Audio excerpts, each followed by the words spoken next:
kabataan-unan. Alam na sa mga kabataan-unan, nga sa ka awareness at the same time encouragement, at the same time enlightenment nga as young as we are, dili nato pa time na maguyang-uyang mga igsoon. Dili pa ginay nato time na musulod ng mga relasyon pinuhay. So dili ato ang pakikrelasyon ng mga igsoon, maura din sa ato ang bagong banat sa ato ang imar karon nga mao si Kristo na mga igsoon. Ang kanunay lang kita magpahinos niya, mapapuno sa iyang elemento aron di ay nga kita makahimo ta sa pagdaog sa mga tentasyon ni Satanas nga iyang ilapay ni kanato mga igsoon. Aron to dili kita maka-overcome ani mga tentasyon na kung dili ta mapapuno sa characteristics ni Christ mga igsoon. O dili tay nato suluubon ang humanity ni Kristo mga igsoon, wala kitay aral makabatok ni mga igsoon. Ako dahil si Sister Ginado Lantako, ikan sa Josefina. Grade 12.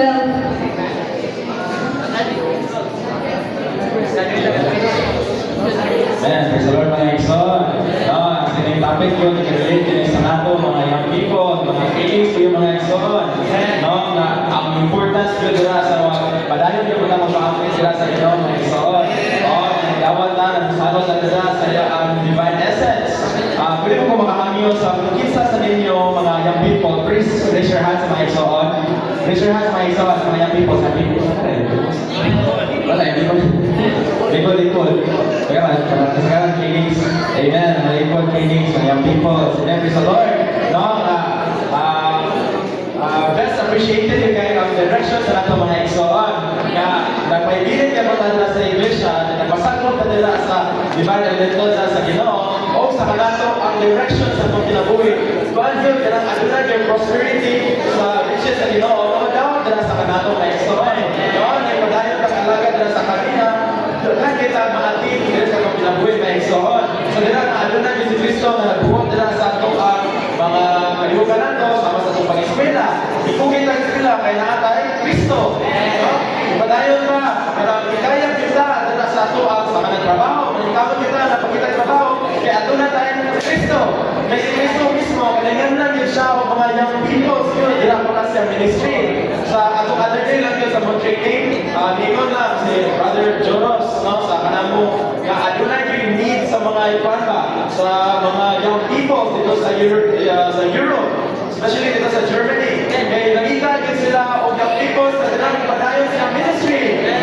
Alagad. Then someday rin na igsoon, especially young people, sa kamon na inihatagan o importansya there is a church, sa inyong growth, na makahuman mo, na makaspilang mo, na makahuman ay makapanarbaho mo, pursue mo sa gagawin sa church. Ipabadya ba, kailangan mo alagad kita, mahimong mo tao mismong partner nyo sa mga young people sa sunod generation. Kita dari agad ng mga working full-timers, trabaho ta, day ta, kwarta, para di ako sa iglesia na igsoon. Kita, nakaka-afford na yun. Kung dito sa Europe, ngayon sila o ministryato, at least before, doon na dito tayo isang niya sa gospel dito na igsoon. So, nagman yung opportunities yun. Basta mag-magamit na yung dahil na Cristo na igsoon. Praise the Lord. Ako pala si Janelle Mondin ng Mukatkat from Church in Alora. Great bell.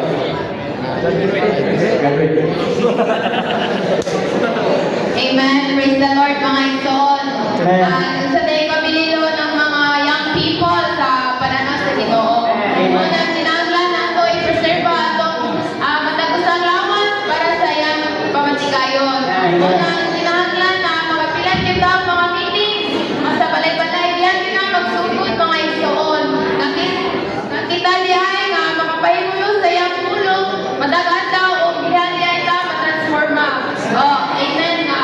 Kita diay ito nga magpahimulo sa iyang tulong aron kita nga makapadayon sa atoang Lord Jesus, makapadayon sa atong pagmamatiman. Amen. Kita to mga mahimong Lord Jesus, mahimong mga pattern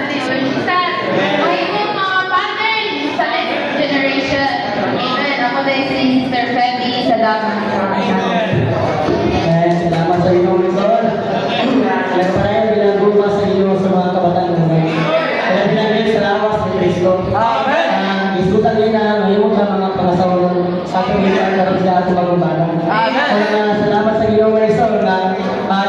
pag-ahon, nga kalabot ngayon nga mag-pray sa mga next generation mga ison. Kaya naman kaya mga ison, mabot ang panahon, asay ko sa itong kinabuhi, doon na magiging tinutupan mga ison. Wala sa mga iglesia lokal, kung wala kayo mamon ng mga kabatagunan, wala kayo mapuli diya sa buwan sa ilo mga ison. Wala na istorya na sa mga ison, tapos sila mabaligyan na pituman mga ison. Wala nga doon natin para naman na kanini, mamapanayo na excited sa pagpamatiman sa mga kabatagunan. Kaya salamat sa Ginoo nga pinaagay nato mga ison, mga kabatagunan, mapanayo na ang buwan sa Ginoo sa iyang pagpalapad sa iyang lawas. Tayo sa katayuan, mamatungan po na kaya ekonomiya. Kaya salamat sa Ginoo nga kung ano na mga matanon, maging kinahanglan ng piliman ito mga higaran. Na-explain pa sa training center mga ison, Liban Emmanuel, ang kapasidad na sa kapatulan mga ison, taas kayo, ito yung sample, maluwas sila mga ison sa 20 lang edad. Sa 20 katuwing mga ison, taas pa kayo lang panahon. Pero kung mga tikuha mga ison, sa sinta mga gay panalitan, wala na luwi na kayo tuon mga ison, hindi na mga kasakag mga bukid. Kung nga salamat sa Ginoo nga, kung sila na mapilihan mga ison, pilihan doon yung mga kapatulan mga ison. Kaya ang mga tikuha nga, hindi na magamit mga ison. Pagsalamat sa Ginoo nga, ipayos natin ito, nga kabahan po, ito mga elder mga ison, kung hindi magsuporta, pinagi sa mga pag-ampo sa mga kapatulan, para na yung mapreserva ko niya. Hindi po na ito, yun ang mga tiguan na wala na yung mga gabi, pero may ison, mo na yung magsuporta na ito may ison, sabi na yung pinagi sa mga pag-ampo. Wala na salamat sa Ginoo nga, bisan po yung ipagkusgan, ang kanayang liyo kay Satanas may ison. Apan, ang Espiritu sa Ginoo may ison, kaya mo na pito kapilo ka, wala na salamat sa Ginoo, na naiskuta sa brother kanina, doon na tayo Espiritu. Ang tuloy sa mga Diyos, nagsulod sa atong Espiritu. Kaya si Jan Flores ko may ison ang mulabi. Oh, saints, how we need the humanity of Jesus to be mingled within us. As His vessels, may we be sanctified and be separated from the fashion of this age, for the enlargement of the body of Christ. Amen. Sister Mary Ann Mercado from Bukidnon Church in Valencia. Salamat sa Ginoo mga ison. Salamat din. Kaya Ginoo ang magtatang Jesus. Alison. Salamat din sa anak. Alison sa Ginoo ang para sa Ginoo alaga ng Ginoo ng Church sa Sinita. Tayo ng Ginoo may ison na ipakitaan ta sa mensahe unsa kapinito ng pagpangandiman sa mga kabatanunan. Kaya kung dili nato matimanan ang mga kabatanunan, wala na isunod yung henerasyon. Nang kinahanglan din ang pagpangandiman nila may ison. Ang ingat din ba nga sa presidente, ngano matimanan na nato ang mga batanon. Tungod kay grabe ang atake ni Satanas sa ison. Na siya itulong kaputan na doon. Doon natin siya kanang imuha niya nga magpagpagsilawan. Mag-suicide na imong mabuang na ison. Wala ang kinahanglan din lang nga. Doon natin gahong sa pagkatao ni Jesus. Dahil ang nakabalota sa nagalaon na panahon taon. Nangilingon sa bago kanina. Kung ilayang palagyanan, mawili ang pagtawag natin sa iyang ngalan. Alaw-alaw ngayon lang magkapalimulos niya. Pinahagi sa paghanggat natin sa iyang pulo. Pinahagi sa paglisong natin sa lasanong natin ng Espiritu mga ison. Ay, ako si Sister Aileen from Church in Amanda, second year college. Pero ikaw sa ampo kita sa Ginoo aron makabaro sa tatake sa tanan o muapil sa tanan meeting diya sa Ginoo. Ako diya si Marvel from Church in Manila. Amen. Salamat sa Ginoo no, magipakitaan ta din ba kung sa dinay kabilihon ng mga batanon. Pinagi sa ng pagkabilihon, ipuntik ko neta sa Satanas mga ison. Kita gid mo ipuntik niya pinahagi sa tanan kautan. Yawan on o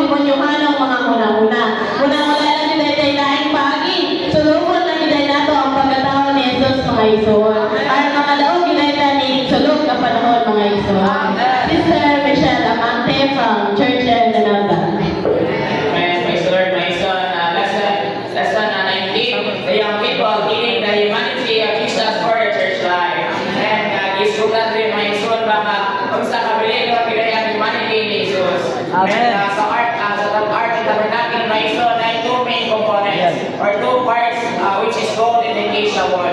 This acacia wood, mga ison, signifies the humanity and the divine nature of Christ. Amen. This gold is as my son are humanity. But this gold, my son, needs to be pure. Na para magamit din, kailangan mahinuan ta.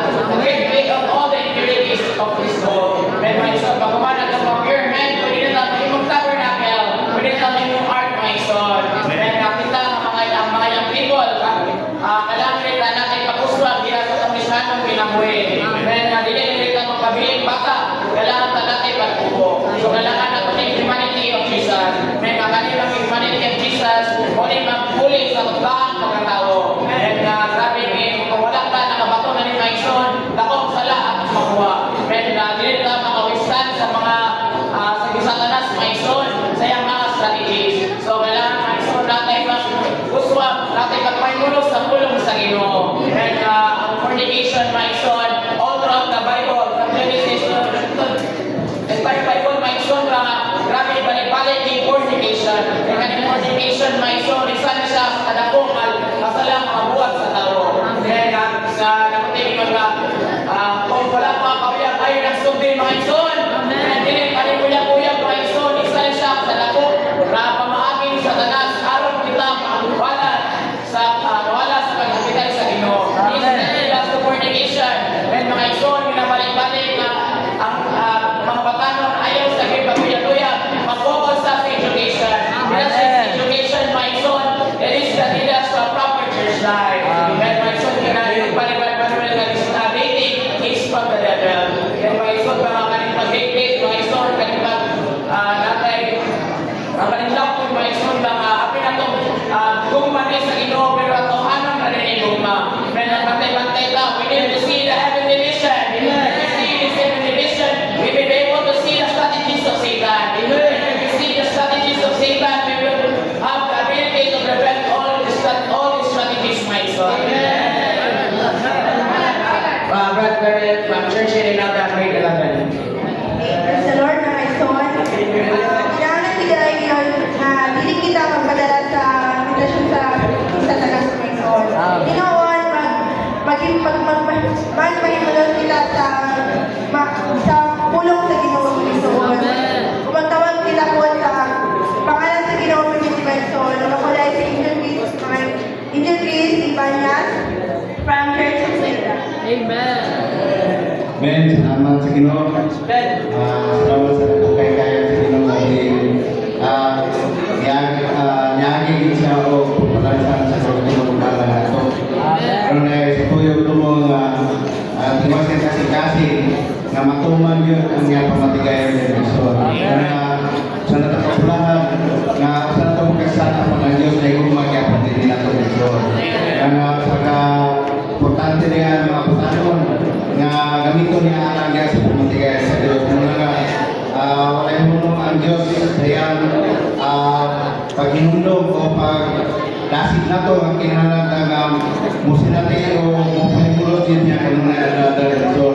Basta makabuhat o makatuman yun itinguas ang kasing-kasing na din kantanan na makabatong yung dinig at kinabuhi ni Dula po yung pagtuboadaw pinagi sa ato ang pagsalikan mo na yung pinaniya. Dahil kung musalit ka sa loob uligon, wala pa tayo naman mo na salamat sa Ginoo nga wala kita kitagaatan opportunity na rin apekta din niya pagpangatiman o niya sa mga patanong mga kinahanglan nga mugugol yung panahon aron ta makatuman dahil so mga tulungan kita sa Ginoo o pusin natin ang may mga siya niya ng Diyos.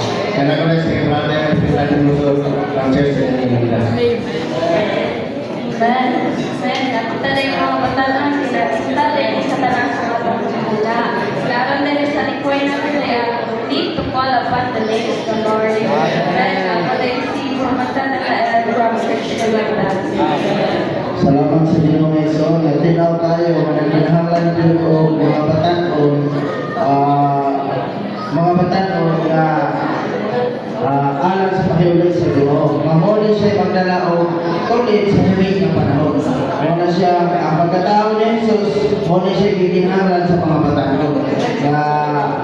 Sa distrito makita na no, ang una-una ni Pablo, kalabot yun sa 5 kapagi. Muna siya pagtawag sa ngalan sa Ginoo, basa ako sa pulong, o dunay hiniusang pagkinabuhi diha sa mga balaan, o dunay espiritu nga naa hinato, o mo'y magamit ng hinato, o mo po espiritu nahimo po siyang nahibulungang persona na naa sa atong espiritu, o nang iambog hinato sa sitwasyon sa pahibulay sa Ginoo. Ang tanang mga igsoon, mga magkakinabuhi yun sa pagkatao na Isus mga igsoon. Ano sa RG Amante, Church in Malda.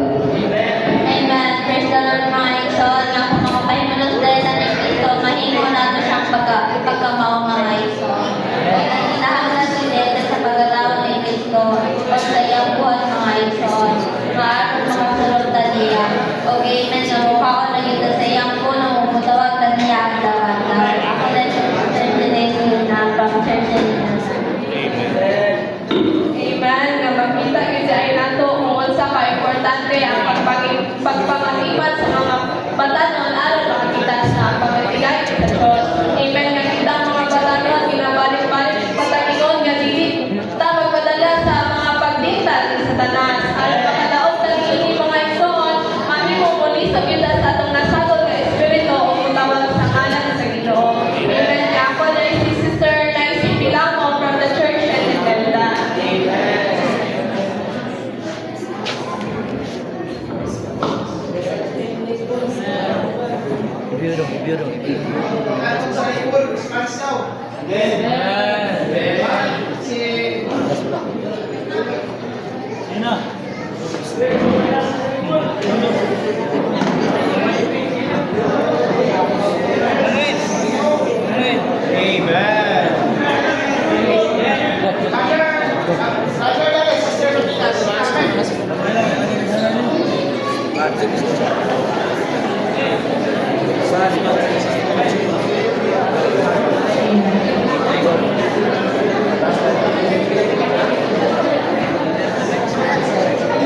Amen. Praise the Lord na ang mga batanon yun, hindi kaayo sa pananaw sa Ginoo. Hindi mga batanon, hindi lang sila ang magpadayon sa pamatigayon sa iglesia, kundi sila sana magmisinar sa kapunti sa pamatigayon sa Diyos. Wala ang mga batanon, isip pa kung galamiton kayo sa Ginoo, mo sa ang sentro sa paglataki sa kaaway. Wala ang mga batanon, kinahanglan yun sila mga ison ng mga timanan Diyos pag-ayo. Ang atong Ginoo yung mismo na Ginoo sa Matthew 26:41 ang ingon yun siya nga, watch and pray that you may not enter into temptation. For the flesh, the spirit is willing, but the flesh is weak. Kaya sa kita mga iso, ang kinahanglan yun dapat kanunay na magbantay o maghapok yun nga sa atong Ginoo. Ilabi na sa pagtawag sa pangalan sa Ginoo, maaron yun kita manuwas sa kanang mga negatibong buta. Kaya minsan pa man si Apostol Pablo, ingon yun siya sa ikalawang Timoteo nga, be usefulness and pursue righteousness. The faith, love, peace, with those, kinahanglan yun nga, with those yun mga example. With those who call upon the name of the Lord out of your heart. Nagdinig yun sa pumilya sa mga kauban nato mga batanon or sa mga bahay sa lawan sa iglesia. Mora yun din ang mga kahimon nato nga dili lang tama, dili ang sayo nga dili tama tinta, kundi dili magpataugon kita sa mga pag-atake sa kaaway. Nakita mga batanon, kinahanglan yun na makaabot kita ng ining mga utangan. Kinahanglan ka pag-preserve o pabalaan tihar sa iglesia para sa pamaligayon sa Diyos. Kung sa pagkakunta, kapadaan yung paghalan sa itong kaugalingon lahat, makamuha ng kinuungan sa atong buhay. Na dili nakita ang mulihok sa tanang butang natin sa pagkakuha, kundi ang Ginoo na mismo ang anunay iwan sa tanang butang. Salamat sa Ginoo.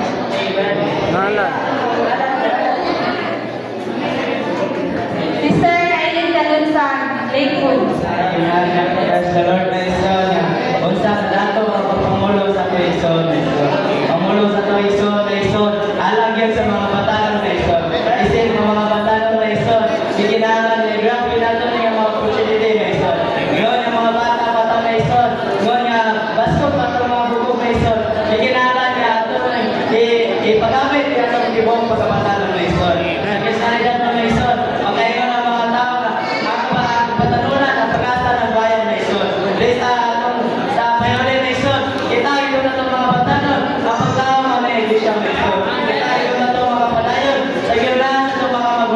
Maison. Ilasin ta sa mga batanon, kabisa sa atong mga pag-inspira Maison.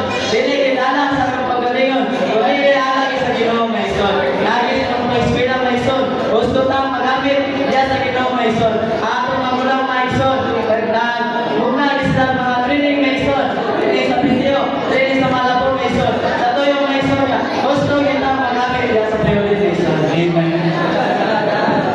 Ako na si Brother Jason Maison, church in North Cotabato. And praise the Lord mga igsoon. So, sa day ka, bulahan mga igsoon. Na kita day mga matalon mga igsoon. Kita day ko ang sunod sa kaliwatan mga igsoon.